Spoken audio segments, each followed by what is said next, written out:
오늘 저는 사도행전 20장 24절, 사실 본문은 17절 이하 38절까지지만 짧게 한 절만 봉독하고 말씀을 생각합니다. 사도행전은 바울의 전도 여행이 3번, 그리고 마지막 죄수 아닌 죄수의 몸으로 로마로 압송되어 가는, 재판을 받기 위하여 압송되어 가는 그 여행까지 모두 4번의 여행 이야기가 담겨져 있습니다. 사도행전 13장과 14장은 바울이 1차 전도 여행에 대하여 기록하고, 그리고 15장 36절 이하 18장 22절까지는 2차 전도 여행입니다. 15장 전반에는 1차 전도 여행 때 이방인들이 예수님을 믿게 된 것 까닭에 이방인들이 예수 믿고 성령 받는 것이 가당한가 하는 예루살렘 회의가 담겨져 있습니다. 그리고 사도행전 18장 23절부터 21장까지의 3차 전도 여행이 담겨져 있습니다. 여행의 총 거리는 각 여행 1차, 2차, 3차 거의 거리가 비슷한데, 유독 3차 여행의 기간은 다른 여행에 비해서 기간이 길었습니다. 그 이유는 고린도에서 1년 반, 에베소에서 3년, 1차, 2차 전도여행 때는 한 곳에서 그렇게 오랫동안 머물지 않았습니다. 그런데 3차 전도여행 때는 한 도시나 한 지역에서 이렇게 오랜 시간을 보낸 곳이 있기 까닭에 시간이 좀 길었습니다. 그리고 마지막 사도행전 27장과 28장은 바울이 로마의 시민권을 가져 황제에게 재판을 받기를 청해서 그가 로마로 압송되어 가는 그런 이야기가, 로마에 가서도 그는 복음을 전하였기 때문에 일반적으로 그것을 제4차 전도 여행이라 이렇게 부르기도 합니다. 오늘 본문 사도행전 20장은 이미 말씀드린 대로 3차 전도 여행의 마지막 부분, 거의 한 열흘 정도를 남겨놓고 마지막 소아시아 밀레도 항구에서 그가 3년 동안 사역하였던 에베소 교회의 장로들을 청하여 마지막 고별 예배를 드리는 고별 예배의 장면과 메시지가 담겨져 있습니다.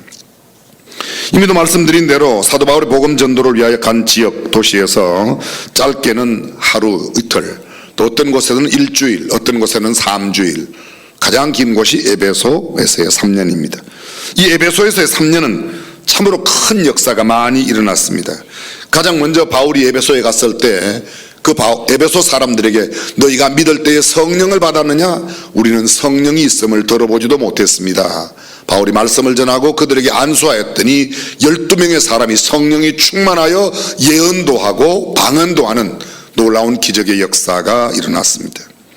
그곳에서 3개월 동안 회당에서 열심히 말씀을 가르쳤는데, 대부분의 사람들이 말씀을 받는가 하면 일부의 유대인들이 이 바울 일행을 배척하여 회당에서 쫓겨납니다. 그들은 다른 곳에 가서 매일 말씀을 전하기 시작했습니다. 무려 그곳 다른 곳에 옮겨간 곳에서 매일 2년 동안 말씀을 강론하는데, 그것이 바로 여러분들이 잘 알고 계시는 두란노 서원입니다. 두란노 서원을 중심으로 2년 동안 말씀을 그곳에서 전했습니다. 많은 사람들이 예수님을 믿고 주님 앞에 돌아왔습니다. 그뿐만 아닙니다. 바울의 손수건이나 바울의 앞치마를 사람들이 가져다가 병든 자, 악귀 들린 자에게 던지면 병들이 낫고 귀신이 떠나가는 기적의 역사도 일어났습니다. 게다가 에베소서에서 아주 특별한 일이 있습니다. 에베소에는 아뎀이라고 하는 여신이 있는데 유방이 여러 개 있어서 다산을 의미하고 풍요를 의미하는 그런 신입니다. 근데 이 아뎀의 신을 섬기는 사람들이 그곳에 많았고, 마술하는 사람이 정말 많았는데, 마술하는 사람들이 사용하는 책, 이른바 점을 치며 마술을 베푸는 사람들이 쓰는 책, 이 책을 사람들이 모아다가 불을 지르게 되었습니다. 왜냐하면 그들이 예수를 믿고 더 이상은 이렇게 이방의 우상을 섬기는 일이나 마술하는 일을 하지 않겠다고 책을 모아 불을 태웠는데, 그 책값이 은 5만이었습니다. 약간 놀라는 신용을 해주셔야 돼요. 예수님이 은 얼마에 팔렸죠? 은 30에. 건장한 노예 하나의 값이 은 30이에요. 근데 은 5만이면 노예 1700명 정도 되는 값에 어마어마한 책을 불태웠다. 그때의 에베소에서의 역사가 얼마나 큰가를 이야기합니다. 그 이외에도 수많은 악귀 들린 자들에게서 악귀가 떠나갔습니다. 어떤 사람들은 마술하는 이 사람 가운데 스게와 그의 7 아들, 제사장입니다. 근데 그 아들들이 놀라운 역사에 동참자가 되고, 어떤 사람들은 바울이 전하는 예수 그리스도의 이름, 그 바울의 이름으로 귀신을 쫓아내겠다고 했는데 귀신 들린 사람이 오히려 그들을 달려들어서 그가 벗은 몸으로 알몸으로 도망가는 사건이 일어나기도 했습니다.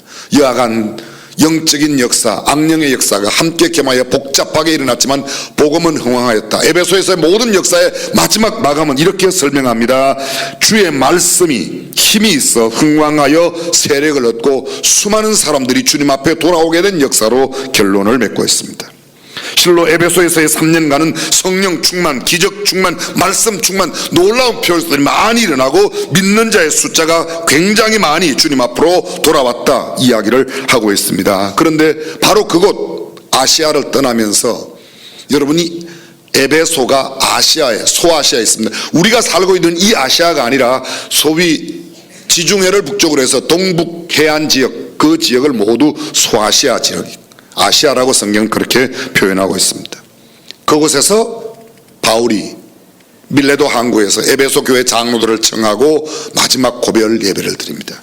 이 고별 예배 장면에 25절에 보면 지금은 너희가 다 내 얼굴을 다시 보지 못할 줄 아노라고 이야기합니다. 이제 헤어지면 다시는 만날 소망이 없는 마지막 이별의 장면. 29절에 내가 떠난 후에, 그리고 본문의 마지막 부분이 37절 38절 다 크게 울며 바울의 목을 안고 입을 맞추고 다시 얼굴을 보지 못하리라 한 말을 인하여 더욱 근심하고 배에까지 전송하니라. 이별의 슬픔이 가득 차 있는 밀레도 항구에서의 이 고별 예배, 바울은 그 예배 가운데 그가 지나간 3년 동안 에베소에서 어떻게 사역하였고 무엇을 전파하였는지를 이야기하고 있습니다. 성경에 바울의 메시지가 여러 곳에 나타나 있습니다. 적어도 분명하게 나타난 바울의 메시지 선포만 8곳이나 됩니다. 사도행전 13장 14장 1차 전도여행인데 13장 16절이야 41절에 비시디 안디옥에 가서 복음을 전하였습니다. 많은 사람들이 예수님을 믿고 돌아왔습니다. 14장 15절에 17절 루스드라에 가서 복음을 전했습니다. 많은 사람들이 복음을 듣고 주님께 돌아왔습니다. 그런데 그곳에서 바울이 늘씬하게 얻어터졌습니다. 굉장한 핍박을 받았습니다. 그러나 그곳에서 우리에게 잊을 수 없는 한 영혼 디모데가 루스드라 드베 지역에서 바울이 고난받음으로 얻었던 생명인데, 여러분 디모데는 어머니는 유대인이지만 아버지가 이방 사람이었습니다. 당시에 이방 사람은 개 취급을 받았는데, 쉽게 말하면 개 취급을 받던 이방인과 어머니 유태인 사이에서 태어난 이 디모데가 훗날 바울이 3년 동안 목회를 하였던 이 에베소 교회의 후임자로 사역을 감당하게 됩니다. 17장 22절부터 31절까지 아덴에서 복음을 전합니다. 여러분 아덴은 지금의 그리스의 아테네가 성경에 아덴이라고 되어 있습니다. 아레오바고 언덕에서 복음을 전했습니다. 아레오파커스라고 하는 이 언덕, 여러분이 잘 아시는 소크라테스가 제자들을 가르쳤던 곳이 바로 그 바울이 복음을 전한 그것과 동일한 장소입니다. 일부의 아테네 사람들이 예수님을 영접했습니다.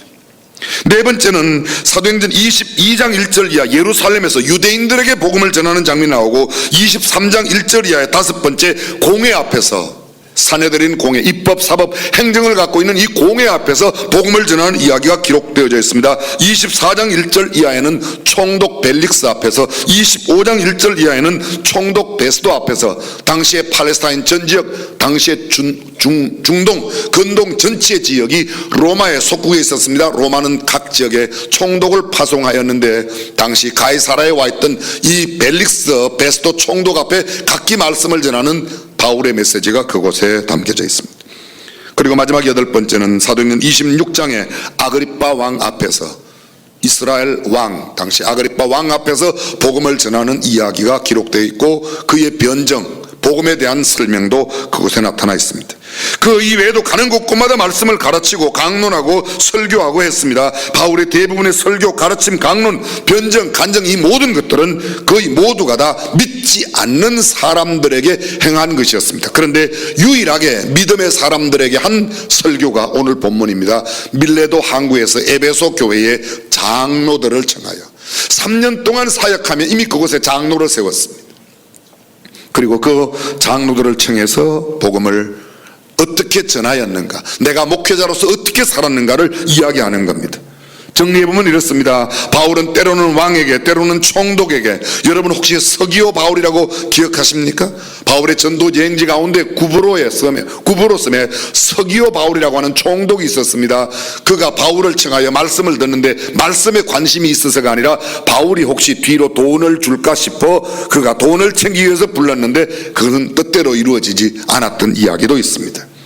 여하간 부유한 사람, 가난한 사람, 이방인, 유대인 할 것 없이 그는 많은 사람들에게 복음을 전했습니다. 근데 밀레도 항구에서만 유독 에베소 교회의 장로들에게 복음을 전하였던 겁니다. 물론 바울의 목회의 진수는 훗날 디모데에게, 이 바울의 뒤를 이어 에베소의 감독이 된, 에베소 교회의 담임 목사가 된 디모데에게 두 통의 편지를 보냅니다. 우리는 이를 목회서신이라고 그러고, 지중해 안에 있는 크레타 섬, 그레데 섬이라고 성경에 기록되어 있는 그곳에서 목회하는 디도에게도 목회는 이렇게 해야 된다고, 그래서 이 세 권 디모데전서, 디모데후서, 디도서를 목회서신이라고 말합니다. 목회에 대한 가르침입니다. 바울이 이런 목회에 대한 가르침을 적었지만 본인이 목회한 모습, 내가 무엇을 전하고 어떻게 목회하였는가를 선명하게 이야기해주고 있는 장면이 바로 오늘 본문입니다. 짧은 시간 그 내용 전체를 다 다룰 수는 없지만 사도 바울이 복음 전도의 사명을 어떤 마음과 어떤 태도로 전하였는가를 함께 살펴보며 오늘 하나님께서 우리에게 주시는 은혜와 도전을 생각하고자 합니다. 이제 이 본문의 내용이 처음 시작되는 20장 17절로 함께 가겠습니다. 사도행전 20장 17절입니다. 바울이 밀레도에서 사람을 에베소로 보내어 교회 장로들을 청하며, 설명 다 드렸습니다. 18절, 오매 장로들이 밀레도 항구에 왔습니다. 오매 저희에게 말하되 아시아에 들어온 첫날부터 지금까지 내가 항상 너희 가운데서 어떻게 행하는 것을 너희도 아는 바니. 이 말씀의 내용은 이런 내용입니다. 저를 잠깐 주목해 주십시오. 장로들이 왔습니다. 그 장로들에게 바울이 이야기합니다. 내가 아시아에 들어온 첫날부터 지금까지 너희에게 어떻게 행하는 것을 너희가 안다. 다시 말하면 내가 들어오는 첫날부터 지금 떠나는 이 시간까지 지나간 3년 동안 너희에게 무엇을 어떻게 했는지 너희가 다 안다. 나는 숨김 없는 모습, 투명한 모습을 너희에게 다 보였다고 이야기합니다. 누구 앞에도 떳떳하고 부끄러움 없는 삶을 살았던 자신의 이야기를 이야기하는 겁니다. 첫날부터, 아시아에 들어온 첫날부터 지금까지 소위 초심이 종심되었던 그 자신의 삶에 변하지 않는 모습, 복음을 전하는 그의 내용, 복음을 전하는 그의 태도, 그의 모든 삶을 조금도 너희가 다 알고 있는 것처럼 내가 행했다. 숨어서 너희들이 모르게 한 일이 없다는 이런 이야기입니다. 그의 삶의 구체적인 내용이 무엇입니까? 19절은 이렇게 계속해서 말합니다. 모든 겸손과, 보십시오, 곧 모든 겸손과 눈물이며 유대인의 간계를 인한 시험을 참고 주를 섬겼다고 이야기합니다. 바울은 자신의 삶이, 에베소에서의 3년 동안의 삶이 이렇게 이야기합니다. 모든 겸손과 눈물. 여러분, 모든 겸손이란 말이 무슨 뜻이죠? 한국말은 참 이해가 어렵습니다. 제가 영어를 찾아봤더니 훨씬 더 쉽게 되어 있습니다. 이 모든 겸손을 영어 성경에는 Great Humility 이렇게 되어 있습니다. Great Humility, 큰 겸손. 큰 겸손이 어떤 것이죠? 그 말을 쉽게 하면 이런 겁니다. 그 어떤 낮은 자도 나보다 더 낮게 여겼다는 거예요. 겸손이 뭐예요? 남을 나보다 낮게 여기는 거예요.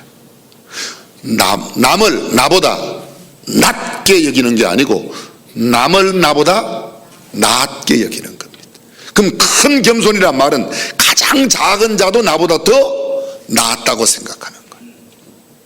바울은 그렇게 복음을 전했습니다. 성경은 이야기하고 있습니다. 모든 눈물과, 모든 겸손과 눈물, 그의 사역은 눈물로 이루어졌습니다.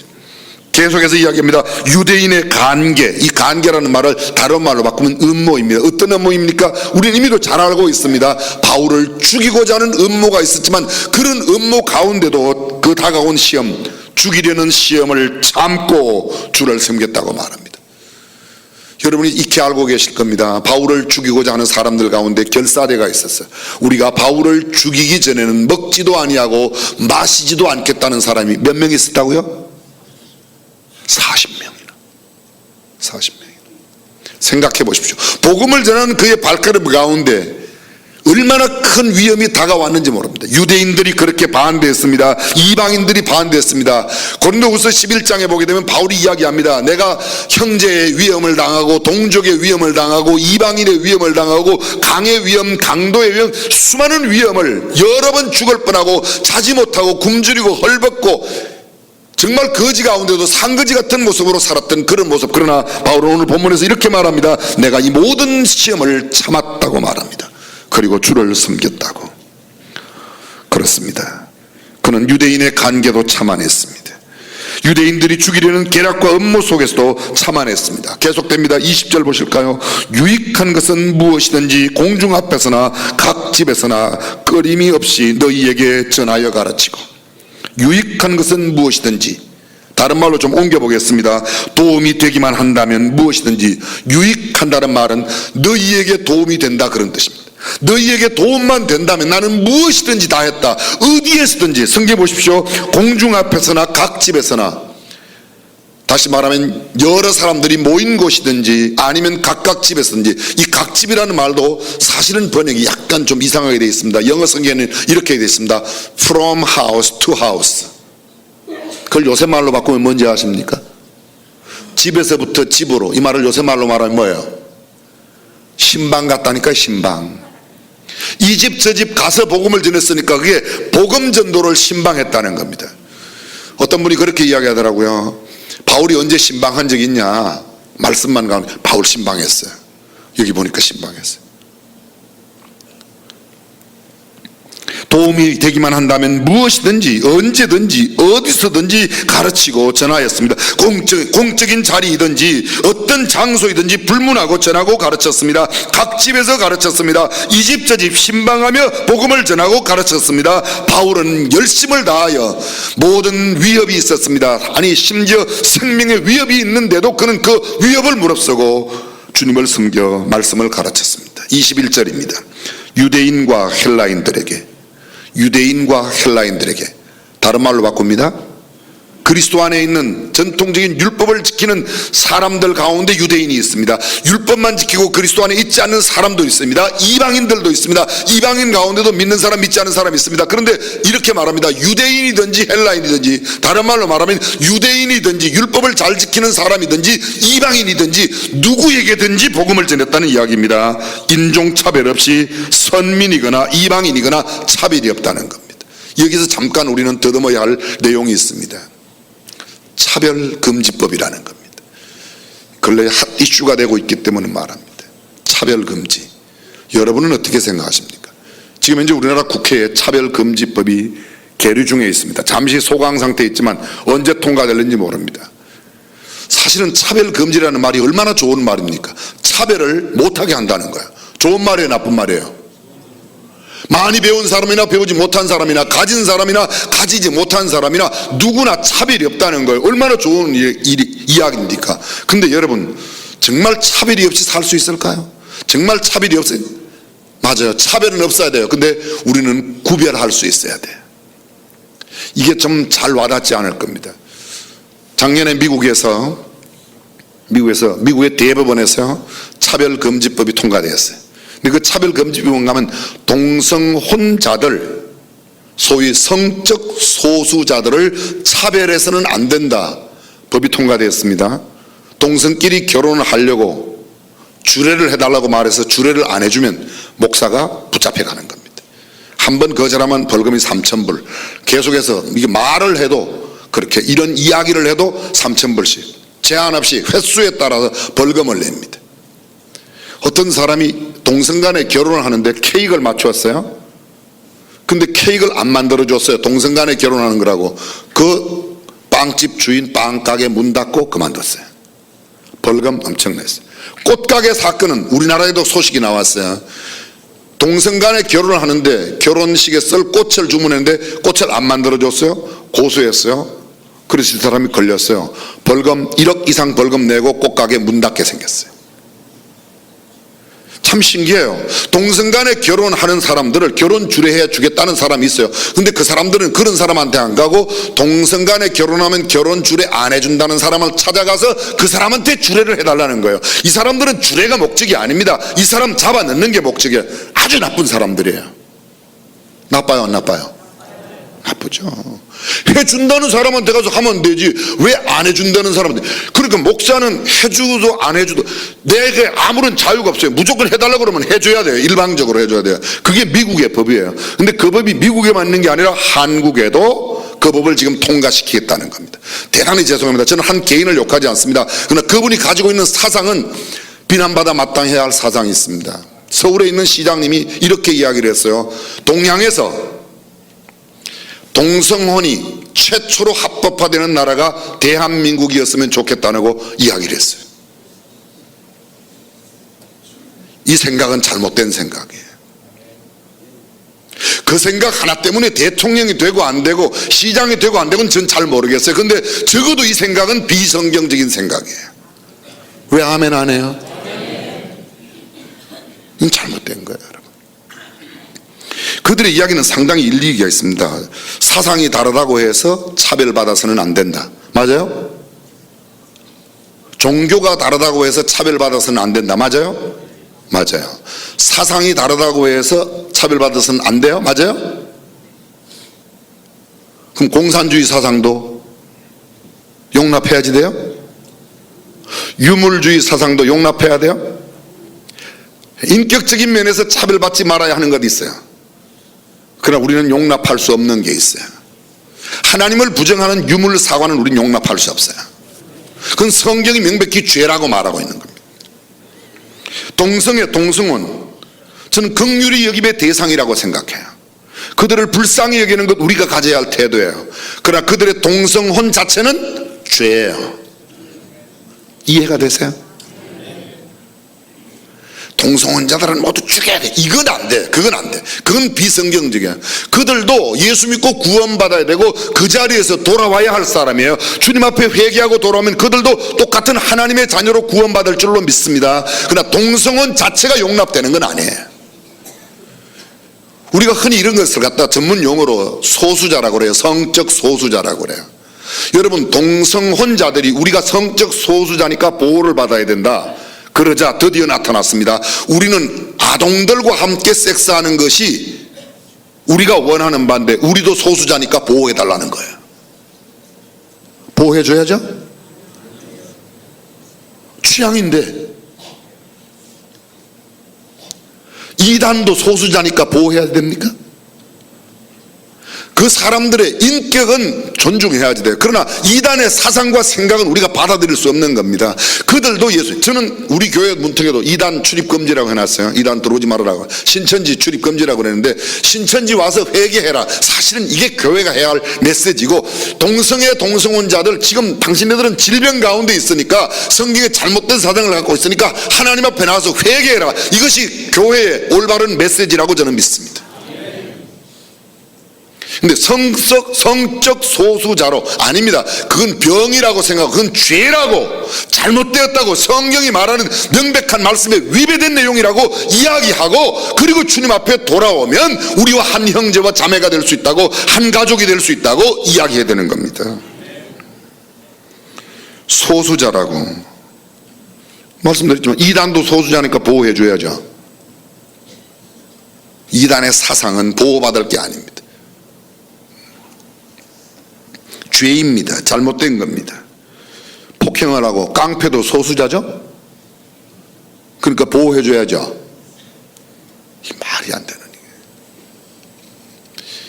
잘 분별할 수 있는데, 차별이 없다는 말은 복음을 전함에 있어서 누구에게도 복음을 다 전하는 겁니다. 하나님 앞에 하나님의 사랑은 누구나 다 사랑하는 하나님의 사랑에 차별이 없는 겁니다. 하나님의 복음 앞에 차별이 없는 겁니다. 예수님 앞에 돌아와 회개하고 예수를 믿는 일에 우리가 차별 없는 겁니다. 그러나 우리의 잘못된 사상, 성경이 명백하게 니꺼내꺼 모르는 사람들, 다시 말하면 남의 것을 마음대로 훔쳐오는 사람들, 그건 도둑질이라고 잘못됐다고 이야기하는 건 그건 잘못된 일이라고 하면 안 된다고 명백하게 우리가 가르침을 줘야 되는 겁니다. 이런 성경적 가르침이에요. 낙태에 대해서 생명, 사랑, 생명, 존엄, 생명의 귀한 것을 알려줘야 돼요. 근데 그렇잖아요. 근데 이런 내용을 우리가 제대로 잘 전하지 않습니다. 여러분 혹시 58년 개띠 이런 이야기 많이 들어보셨습니까? 왜 그렇게 유명해요? 58년 개띠가 유명한 이유가 있습니다. 소위 전쟁이 끝나고 6.25 전쟁이 끝나면서부터 시작해서 1965년까지를 베이비 붐 시대라고 그래요. 그 말은 그때는 아이들이 많이 출생했어요. 적어도 1년에 80만에서 90만 이상. 1958년도 출생은 드디어 출산이 100만이 넘어갔습니다. 그래서 58년 개띠가 유명한 게 그래서 유명해요.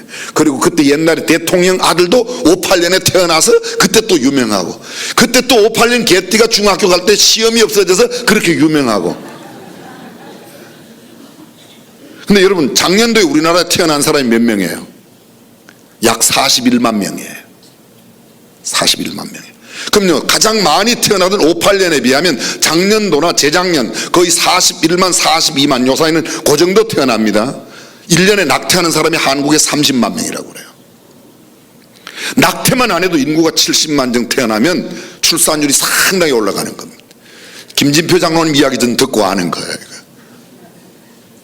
전문가에게. 그런데 이렇게 출산율이 굉장히 문제가 되지 않습니까? 보십시오. 1953년, 54년, 55, 56년도가 1, 2년, 2, 3년 전부터 시작해서 지금 은퇴를 합니다. 앞으로 10년 동안 은퇴하고 나면 인구 절벽 시대가 오는 거예요. 갑자기 은퇴가 많아지니까 앞으로 가장 블루오션의 직업은, 제가 오늘 이 설날을 맞이해서 보너스 하나 드릴게요. 가장 블루오션은요, 양로원, 요양원, 요양보호사 이런 직들이 괜찮아요. 앞으로 한 10년, 15년 동안은. 반면에 가장 어려운 시대 어딘가 하면 출산을 안 하니까 산부인과, 지금 산부인과 의사 하시던 분들 상당히 문 닫았어요. 여기 우리 유승하 장로님도 계시지 않습니까? 요양 하시잖아요. 요양, 노벌 요양 꽉 찼어요. 꽉 찼어요. 참 교회 오니까 직업도 다 알려줘요. 근데 여러분 지금 현재 은퇴하는 사람들이 지금 우리보다 한 20년 50년대 초중반에 태어나서 60년대 초반까지 태어난 사람들이, 이 사람들이 살 때는 사람들이 많이 태어나서 앞에 모실 사람이 많지 않았는데, 적게 태어난 사람들이 많이 은퇴하는 사람들을 앞으로 봉양하는 시대가 되면 이게 만만치 않다는 겁니다. 죄송합니다. 제가 너무 아는 게 많아서 곁길로 갔습니다. 여러분, 죄는 미워하고 죄인은 사랑해. 동성애, 동성혼자, 유물사상론자, 우리가 긍휼의 대상으로 복음을 전해야 될 사람으로 잘못된 생각을 갖고 있는 사람들의 생각을 바르게 하도록 우리는 계도하고 가르치고, 그러나 그들을 미워할 필요는 없어요. 오늘 성경을 잘 보십시오. 바울이 어떻게 했는가. 23절 보라, 이제 나는 22절 21절부터 봅니다. 유대인과 헬라인들에게 하나님께 대한 회개와 우리 주 예수 그리스도께 대한 믿음을 증가했다. 두 가지 전했어요. 회개와 믿음입니다. 오늘도 우리가 전해야 될 메시지는 회개와 믿음이에요. 그들에게 잘못된 회개하라. 우리 자신이 회개하고 그들에게 회개의 메시지, 그리고 믿기만 하면, 어떤 죄인이라도 예수 그리스도를 믿기만 하면 구원받을 줄로 믿습니다.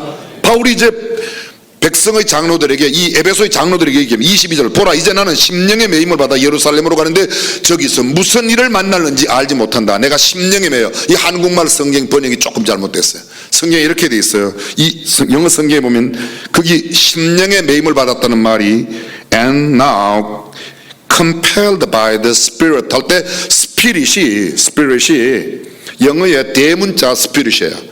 일반적으로 스피릿 그러면 영이에요. 그건 귀신, 잡령을 말합니다. 근데 대문자 스피릿을 말하면 이건 뭐예요? 성령을 말해요. 나는 지금 심령의 매임을 받았다는 말이, 나는 지금 성령에게 이끌려 성령이 나를 사로잡았다. 성령이 충만하여 성령이 나를 이끌고 간다는 겁니다. 그게 22절입니다. 나는 이제 심령의 매임을 받아 성령에게 이끌림을 받아 예루살렘으로 가는데 저기서 무슨 일을 만날는지 알지 못하노라.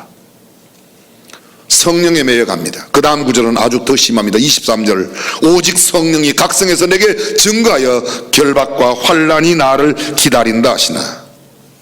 그는 성령에게 매여 이끌림을 받아갑니다. 사랑하는 성도 여러분, 저와 여러분들은 무엇에 이끌려 살고 있습니까? 누가 나를 끌고 갑니까? 누가 내 삶을 지배합니까? 누가 내 행동을 움직입니까? 내 욕망, 내 안목, 내 가치, 이기적인 내 생각, 인간적인 내 계획, 세상의 부귀, 영화, 명예, 권력, 지위, 이런 것들이 나를 끌고 갑니까? 아니면 성령이 나를 얽어매어 끌고 갑니까?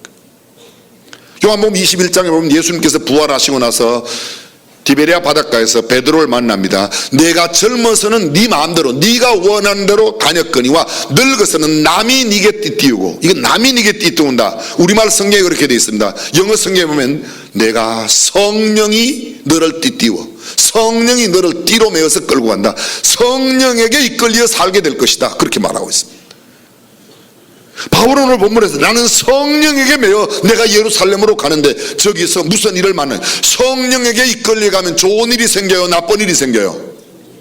나쁜 일도 생겨요. 여러 번 말씀드렸습니다. 예수님께서 성령에게 이끌려 광야로 나아가 마귀에게 시험을 받았어요. 엘리야가 하나님의 음성을 듣고 그리 시냇가로 갔는데 시냇가가 말라 먹을 것도 없고 마실 것도 없었어요. 성령에게 이끌려 그가 사렙다로 갑니다. 사렙다에 가서 부자를 만난 게 아니라 마지막 남은 가루와 기름으로 떡을 구워 먹고 죽겠다는 나무 가지를 줍는 과부와 과부의 독자를 만나는 겁니다. 근데 이 대목에서 잠깐만 생각해 보십시오. 성령에게 이끌려가면 좀 부자를 만나든지, 그렇죠? 먹을 게 풍성하든지 건강하든지 뭐 이런 게 있어야 되는데 이게 아니잖아요. 가서 예수님도 성령에게 이끌려 가서 광야에서 시험 받았다니까요.